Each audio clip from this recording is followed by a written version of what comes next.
Alien girl hid in the human's workshop during the storm. Her quiet secret changed everything.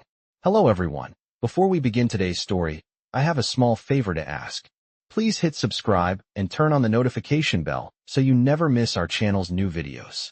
It's quick, free, and the best way to support us in bringing you more dramatic stories. Your support means the world to us. Where are you watching from?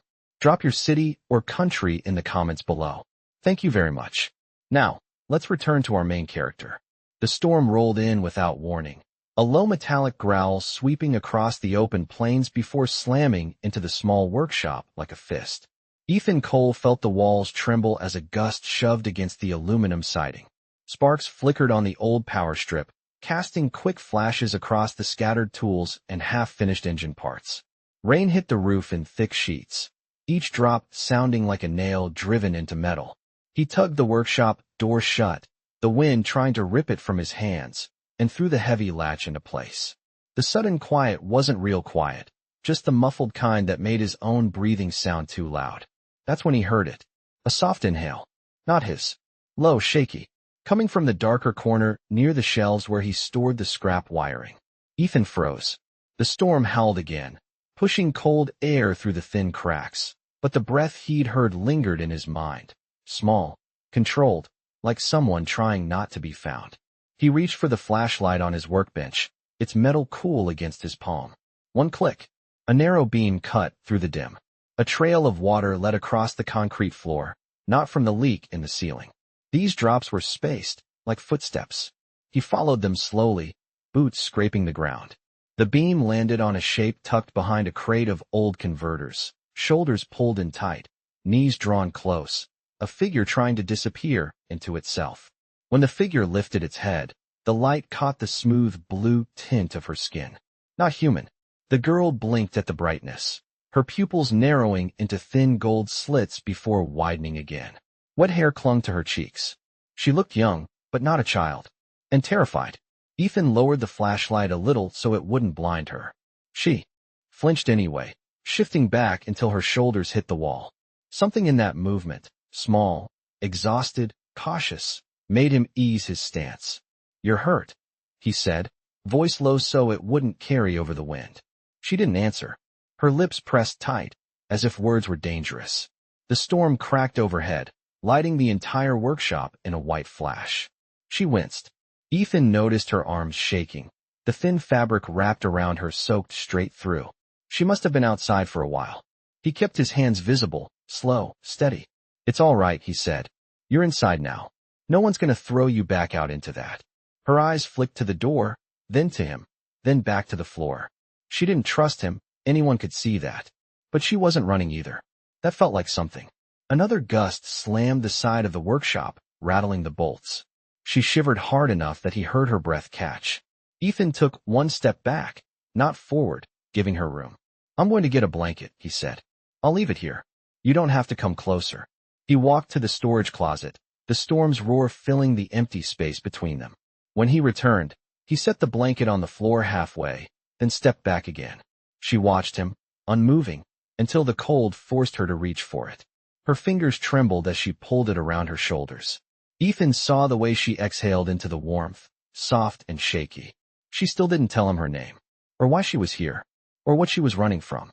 But in that moment, as the storm pressed against the walls and the light flickered overhead, one thing was clear: whatever her secret was, it had driven her straight into his world. And nothing would be the same after tonight. The heater clicked on with a soft hum, pushing a thin wave of warmth across the workshop floor. Ethan Cole adjusted the dial, watching the orange coil inside glow brighter, then glanced toward the corner where the alien girl sat wrapped in the blanket. She held it tightly around her shoulders, her blue skin catching the dim light in muted reflections. The storm outside had not eased. Wind slid under the metal panels with a long, low whistle that made the place feel smaller than usual. Ethan moved slowly, not wanting to startle her. He picked up a towel from the workbench, shook off the dust, and walked halfway toward her before stopping again, keeping the same careful distance he had kept earlier. "If you want to dry your hair," he said, setting the towel on a crate near her. She lifted her eyes for only a second before returning her gaze to the floor.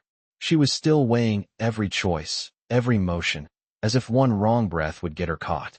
The workshop lights flickered once. He frowned, tapping the side of the power strip with his boot. The storm must have been hitting the grid hard. He looked over at her again. She was watching the ceiling, listening to the rumble above them, her fingers tightening around the blanket every time the wind surged. Something about that small detail nudged at him. She was used to hiding, not sheltering. Hiding meant expecting doors to break open. Sheltering meant trusting they would not. Ethan exhaled through his nose and sat on the floor a few feet away from her, not close enough to crowd, but not far enough to feel distant. Sitting made him smaller, less of a threat. "You picked a tough night to be out there," he said. It was not a question, just an opening. She shifted, her voice barely above a whisper. "I did not mean to enter your place." The storm changed direction faster than I expected. Her accent was soft, each word shaped with careful intention. He nodded. "You are safe here. That is all that matters right now." She studied him for a long moment, her golden eyes still guarded but less sharp. The heater buzzed gently, filling the silence. Then she winced, her hand brushing her left shoulder as she adjusted the blanket. Ethan noticed the motion. "Is it your shoulder?" She hesitated, then gave a small nod. "It is nothing, just sore." Sore was usually code for something worse, but he did not push. Instead, he reached for the small first aid kit he kept under the bench. He did not open it, just placed it within her reach. "If you change your mind, it is here." She looked at the kit as though it were a decision she was afraid to make. The storm cracked again. She flinched, then tried to hide the reaction. Ethan pretended not to notice. Instead, he turned toward the window, watching the rain streak sideways across the glass. "This thing will pass," he said. "Storms always do." When he looked back, she was watching him differently this time. Not trusting, but curious. "You are not asking who I am," she said quietly, "or what I am doing." "You look cold and tired," Ethan replied. "Everything else can wait." Her fingers loosened around the blanket. It was the smallest shift, but real. "My name is Lyra," she said, almost too soft to hear. Ethan gave a small nod. "I am Ethan." The storm pressed against the walls once more, but the space between them felt warmer now. Not safe. Not yet. But warmer. And for someone who had run through the storm to hide in a stranger's workshop, that warmth seemed to mean something she had not expected to find tonight.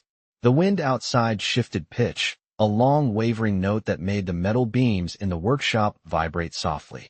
Ethan Cole glanced at the ceiling, then at Lyra. She sat a little less curled than before, blanket drawn close but no longer clutched like a shield. Her golden eyes reflected the heater's glow, warm against the blue of her skin. For a moment, she just listened to the storm. Then she spoke, her voice barely above the hum of the heater. "You do not ask many questions, Ethan." He wiped his hands on a clean rag, more out of habit than need. "You look like you have had enough questions for one night." Her gaze dropped to her hands. The blanket slipped slightly, and she pulled it back up with a quiet, automatic motion. Ethan noticed the way she favored her left side again, the subtle stiffness in her shoulder. He reached for a small portable lamp, switched it on, and placed it on the workbench. The soft amber light filled the space, smoothing the harsh edges of the room. "Storm might last a couple more hours," he said. "You are welcome to stay until it passes." Lyra hesitated. "I do not want to cause trouble." "You being cold and wet on a night like this is more trouble than letting you stay," he replied. She looked at him again, really looked this time, as if comparing his tone to something she had learned elsewhere. The heater clicked, steady and comforting. She shifted her weight slightly, leaning her back against the crate instead of the wall. A small sign of comfort, but Ethan did not mention it. He grabbed a mug from the shelf, filled it with warm water from the kettle he kept on a small camping stove, and mixed in a bit of honey. He set it on the floor halfway between them, the same distance as always. "If you want it," he said. Lyra's fingers hovered over the mug for a long moment before she picked it up. Her hands wrapped around it slowly, absorbing the heat through the ceramic. She inhaled the faint sweetness, her shoulders easing. "It has been a long time since someone offered me something without wanting anything in return," she said. Her voice carried no bitterness, just quiet truth. Ethan leaned back against a toolbox. "People are not all the same." She tilted her head slightly, studying him like he was an unusual tool she had not seen before. "You believe that?" "I do," he said simply. Lyra sipped carefully, and the warmth spread across her expression in a way that made her look a little less like someone who had run through a storm to hide. The workshop lights flickered again, but held steady. Outside, the rain softened just enough for the sound to change, no longer sharp, but steady. Lyra spoke again, her voice lower. I did not choose to come here. I only needed a place the sensors would not sweep. Ethan did not move. Sensors? She caught herself, lips tightening. I should not have said that. You do not need to explain, he replied. You are just trying to stay safe. She watched him carefully, as if waiting for suspicion or fear. It did not come. Instead, he gave a quiet nod and returned his attention to the tools he had been sorting earlier, letting her keep her silence without pressure. After a few moments, Lyra drew a slow breath. Ethan, she said softly, I am grateful. Her voice trembled, but not from cold this time. He did not answer with words. He just adjusted the heater so the warm air reached her a little better. The storm outside pressed on, but inside the workshop, the air felt different now. Not calm, not safe, but connected, in a fragile, unexpected way that neither of them seemed ready to name. The storm eased into a softer rhythm, the kind that tapped gently at the metal roof rather than hammered it. Ethan Cole adjusted a loose bolt on the heater casing just to keep his hands busy. He could feel Lyra's eyes on him every few seconds, cautious but no longer afraid of him. More like she was trying to understand the shape of someone who did not fit the rules she knew. She held the warm mug between both hands, turning it slowly as if grounding herself in the small heat it offered. The blanket had slipped from her shoulders a little, but she did not seem to notice. You fix machines for a living? She asked quietly. The question surprised him. Her voice was steadier now. Mostly engines and guidance systems, he said. Some old farm equipment when the neighbors need it. Lyra nodded, absorbing the answer as if it meant more than the words themselves. You work alone. It was not a question. I suppose I do, Ethan said with a faint shrug. People do not come out this far unless they need something repaired. She looked around the workshop, the scattered tools, the shelves lined with parts, the faint smell of oil softened by the warmth of the heater. Her gaze lingered on a half-disassembled engine block resting on the main bench. Does the quiet bother you? Ethan considered that. Sometimes, he said. But most days, quiet is easier than noise. Lyra seemed to understand. Silence settled again, but it was different now. Lighter, almost comfortable. A low alarm blinked on a device near the window, just a soft amber light. Ethan glanced at it. Just the atmospheric monitor, he said. Storm still strong, but nothing dangerous. Lyra exhaled with relief, though she tried to hide it. Ethan noticed anyway. Her fingers tightened slightly around the mug. Where I come from, she said slowly. Storms are not only weather. They can mean scans or searches. People disappeared during them. Ethan stayed still. The heater hummed. Rain tapped lightly on the window. She continued after a moment, her voice low. I did not run from nature tonight. I ran from something else. He did not ask what. He did not lean in or press her. Instead, he picked up a small metal clamp from the bench and tightened it with a quiet click, giving her space to speak or not speak. Lyra watched his hands the way. He kept them calm and steady. After another long pause, she said, You do not look frightened. Should I be? He asked, not unkindly. She thought about that, then shook her head. No, she said softly. Not of me. A distant rumble shook the ground just enough to make a wrench roll a few inches on the bench. Ethan caught it before it fell. Lyra flinched at the vibration, her shoulders tightening. Ethan set the wrench down and spoke gently. Storm is moving east. We should be clear soon. Her eyes softened at the reassurance. She pulled the blanket tighter and leaned slightly toward the heater's glow. You are different than I expected, she murmured. Ethan raised an eyebrow. Different how? She hesitated, searching for the right words. Humans I have met before asked questions first. Always questions. Your silence feels safe. Ethan did not have an answer for that, so he simply nodded. Another quiet moment passed, broken only by the soft shuffle of Lyra adjusting the blanket. When the storm ends, she said, I will leave. I do not want to bring my troubles into your life. Ethan looked at her, the light catching the faint shimmer of rain still drying on her hair. You can leave when you want, he said. But not because you think you are trouble. Lyra blinked at that, surprised. The storm rolled on outside, but inside the workshop, something unspoken settled gently between them, warm as the heater's glow and just as fragile. I apologize for the interruption earlier. Here is part 5 in one single block exactly as you instructed. The storm outside shifted again, not stronger, just restless, like it had not decided whether to leave or linger. In the workshop, the air had grown warmer, enough that the metal tools no longer felt chilled when Ethan picked them up. He checked the atmospheric monitor once more. The amber light blinked in a slower rhythm now, a sign that conditions were beginning to settle.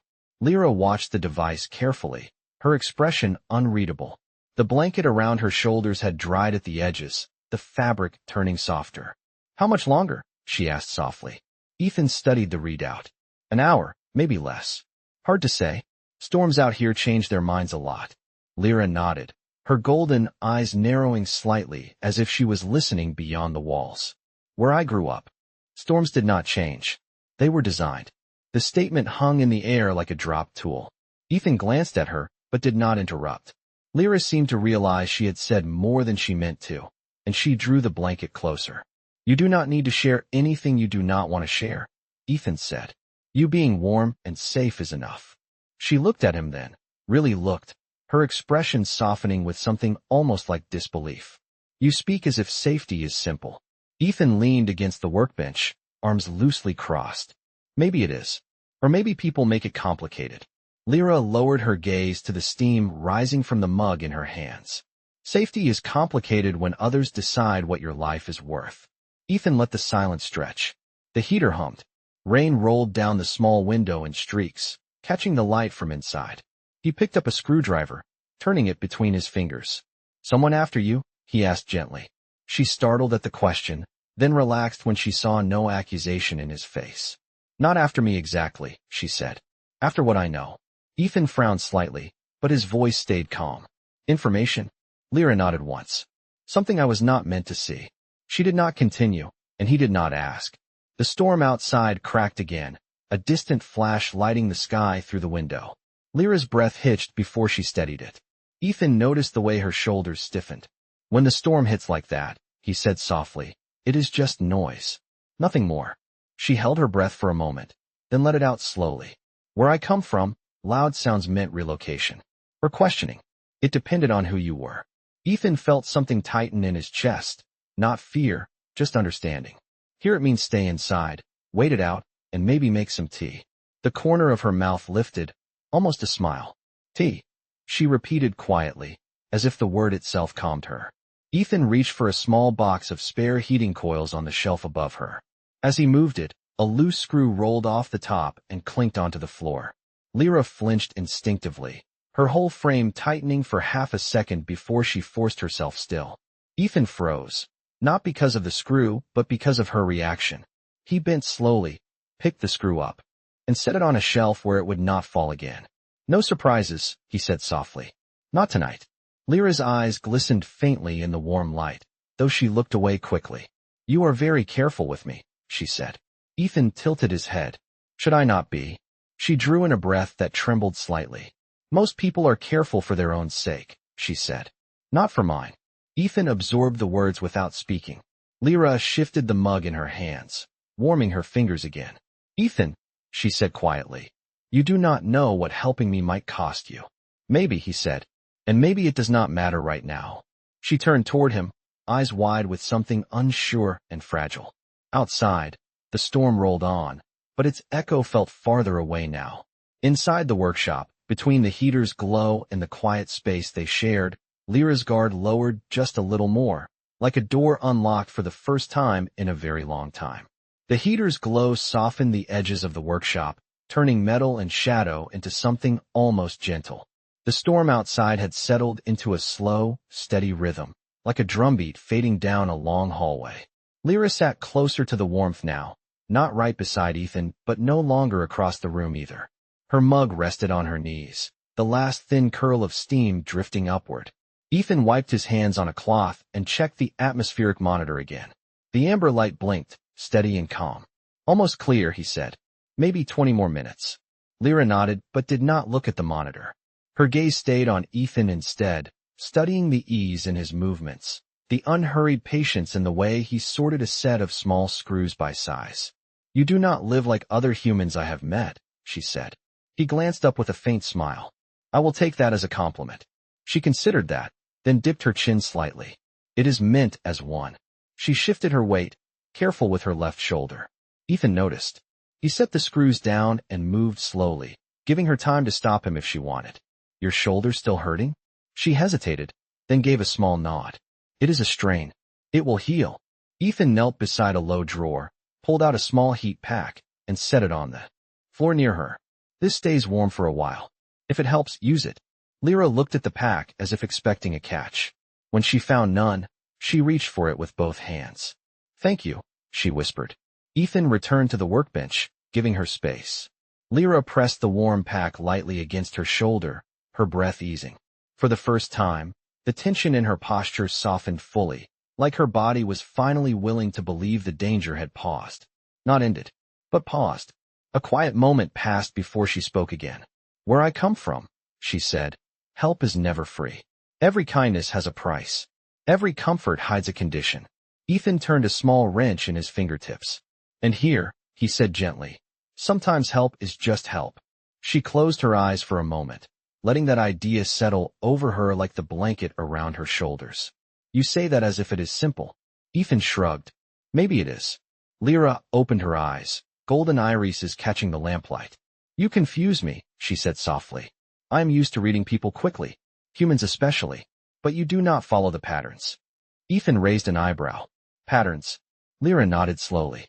Questions. Demands. Assumptions. Curiosity that is not kind. Ethan leaned back against the workbench, arms resting loosely at his sides. I figure when someone shows up cold, hurt, and scared, the priority is getting them warm and safe. Everything else can wait. Lyra stared at him, not blinking, as if those words were something rare and fragile. You speak as if my fear matters. It does, Ethan said. Anyone's would. She looked away quickly, her jaw tightening for a moment, then loosening. If more humans were like you, she whispered, the universe would be different. Ethan did not respond. He just adjusted the heater so the warm air flowed toward her. She noticed, her eyes softening in a way she did not try to hide this time. Outside, the storm thinned into a gentle rain. Inside, the space between them grew quiet again, but it was no longer the quiet of strangers. It was something warmer, built from small acts of trust, one breath at a time.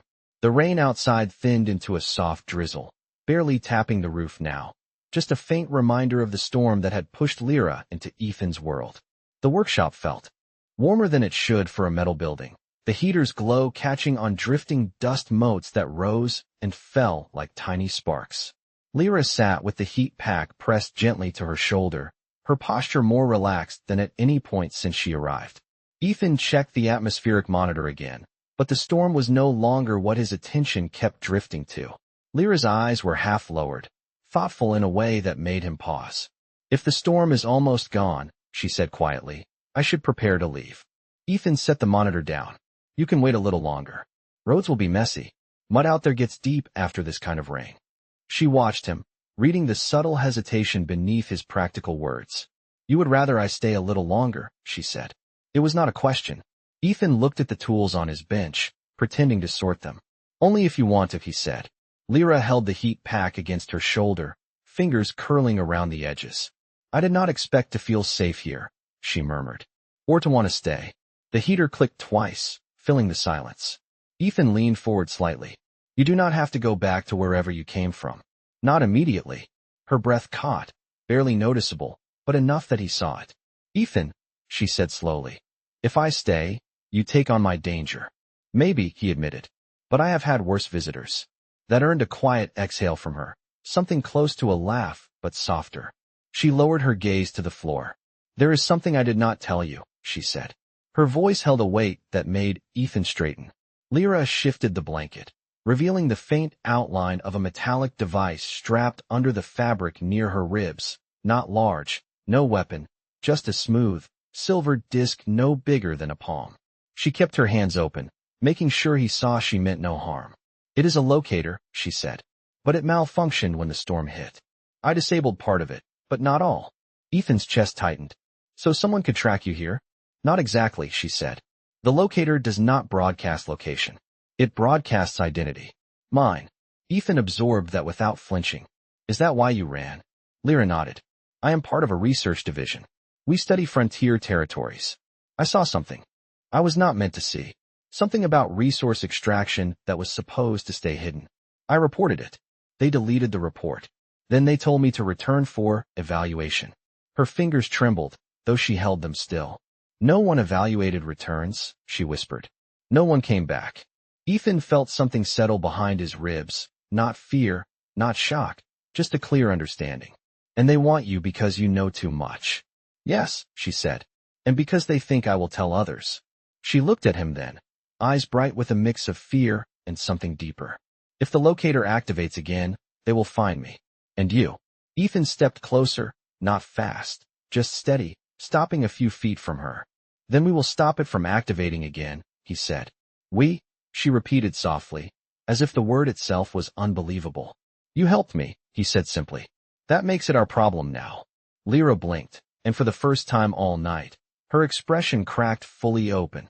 Fear, relief, disbelief, and something fragile that she did not name. Outside, the rain slowed to a thin whisper. Inside, Ethan's voice settled the air like a promise. No one is taking you anywhere tonight.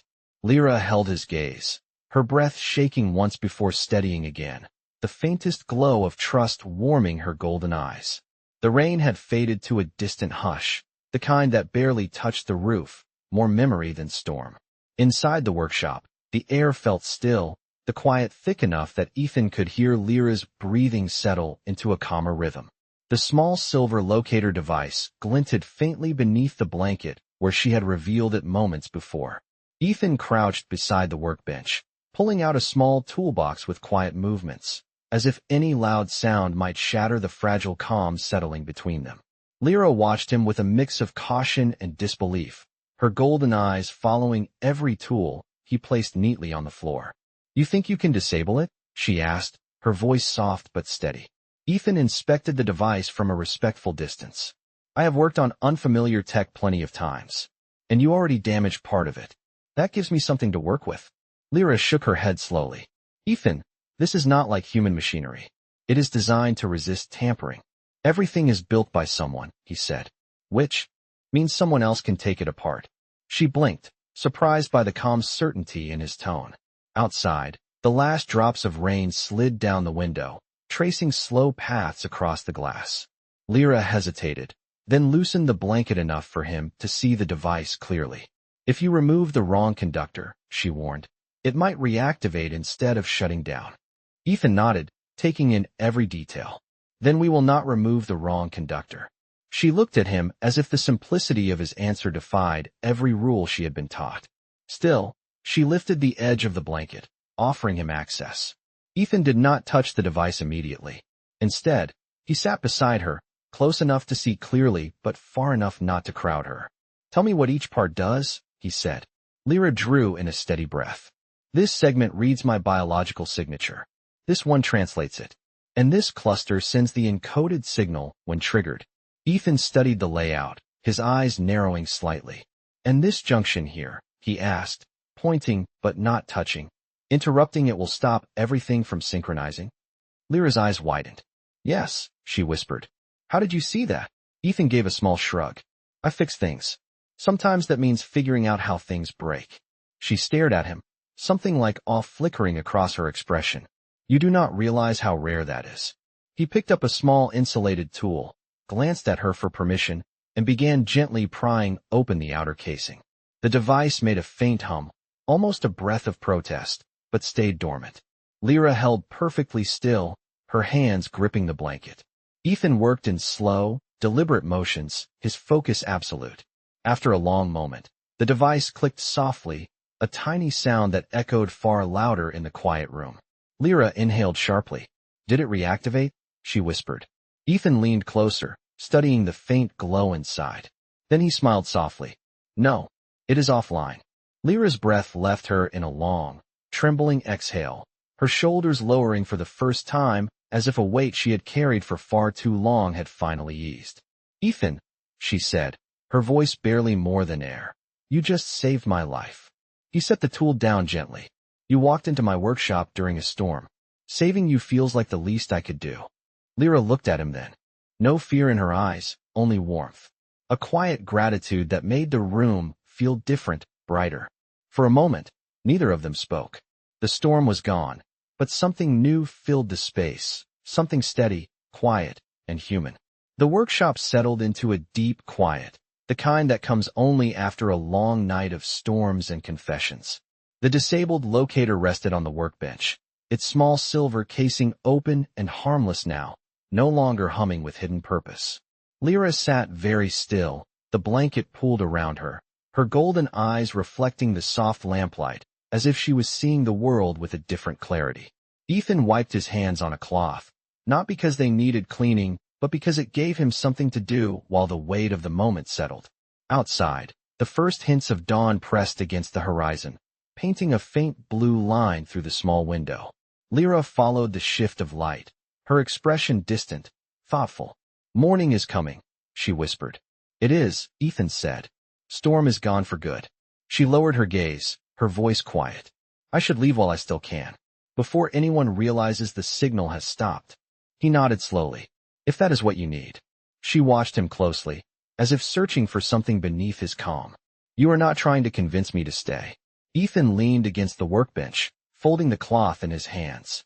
"Because it has to be your choice, not mine." Lyra exhaled, a sound soft enough to almost disappear into the quiet room. "Choice," she repeated. "I am not used to having that." The heater ticked softly as it cooled. The rain outside had stopped completely now, leaving behind the smell of wet earth drifting through the small cracks around the door. Lyra shifted, pulling the blanket tighter, not from cold, but from something she could not name. "Ethan," she said after a long pause, "you risked your safety for me without hesitation. Not many would do that for someone they barely know." "Someone needed help," he said simply. That was enough. She studied him, her eyes softening. "You say that as if it is normal." He shook his head. "Maybe it should be." For a moment, the quiet wrapped around them again, gentle and full. Lyra stood slowly, adjusting the blanket around her shoulders. Her step wavered just slightly, and Ethan moved. Instinctively, offering a steadying hand without touching her. She managed a faint smile at the gesture. "You learned how to read me very quickly," she said. "You made it easy," he replied. She looked toward the door, the early morning glow spreading across the threshold. "If I leave, I do not know where I will go. I have no ship, no safe place, no certainty." Ethan considered that. "You can stay here until you figure it out." Her head turned sharply, golden eyes widening. "Stay? Here, if you want," he said. "This place is quiet. No one comes by unless a tractor breaks down. And you could use rest. Real rest." Lyra's breath caught, a soft inhale that trembled slightly. "You would let me stay?" she whispered. "Even now?" "Especially now," he said. She stepped closer, not quite near enough to touch, but near enough that he could feel the warmth of her presence. The early morning light slid across her blue skin, softening the edges of her silhouette. "Ethan," she murmured, "I thought humans and my kind lived in different worlds." He met her gaze gently. "Maybe, but storms bring worlds together sometimes." Lyra's eyes glistened, the golden hue catching the rising sun. She held his gaze for a long, quiet moment. A small breath, a silent understanding. And then, in a voice barely above a whisper, she said, "Then I will stay. Just for a little while." Ethan nodded once, a calm acceptance. Outside, the first sunlight broke through the clouds, casting a warm line across the workshop floor. Lyra followed its path with her eyes, and for the first time since she arrived, her shoulders eased completely. She stepped into the light, letting it wash over her. Ethan watched quietly as the brightness reflected in her eyes, soft, warm, unexpectedly human.